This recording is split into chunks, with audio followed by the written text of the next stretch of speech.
আজকে আমি তোমাদের সঙ্গে শেয়ার করব আমার দেয়া একটা মেহেন্দি ফুল ভিডিওটা তোমাদের সঙ্গে শেয়ার করছি। বাট আমি কিন্তু একদমই মেহেন্দি আর্টিস্ট নই, আমি মেকআপ আর্টিস্ট। বাট আমি ট্রাই করছি একটু মেহেন্দি দেওয়ার, কারণ আমি ছোটোবেলায় দিতাম, অনেক ছোটোবেলায় দিতাম। এরপরে আমি বহুত বছর হয়ে গেছে আমি মেহেন্দি আর্ট করি না। বাট অনেক দিন পরে ইচ্ছা হলো একটু ট্রাই করা যাক কেমন হয়। তো সেটাই তোমাদের সঙ্গে শেয়ার করছি যে যেমনই হোক না কেন সেটাই শেয়ার করছি। তোমরা ভালো খারাপ একটু বুঝে নিও, কারণ আমি একদমই অতটাও ভালো পারি না, তারপরেও একটু চেষ্টা করছি কারণ আমার ইচ্ছা হলো।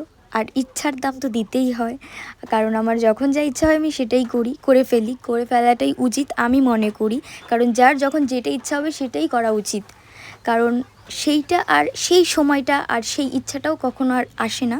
এই জন্য যেটা যখন মন চাইবে খাবে, যখন যেটা মন চাইবে ঘুরবে পড়বে, ব্যাস এনাফ। যাই হোক, অনেক কিছু বলে ফেললাম। বাট মেহেন্দিটা কেমন হচ্ছে সেটা কিন্তু একটু তোমরা জানিও, আর একটু ম্যানেজ করে নিও, কারণ আমি একদম অতটাও ভালো পারি না। তারপরেও তোমরা একটু ম্যানেজ করে নিও, আর কেমন হচ্ছে সেটা কিন্তু অবশ্যই জানিও।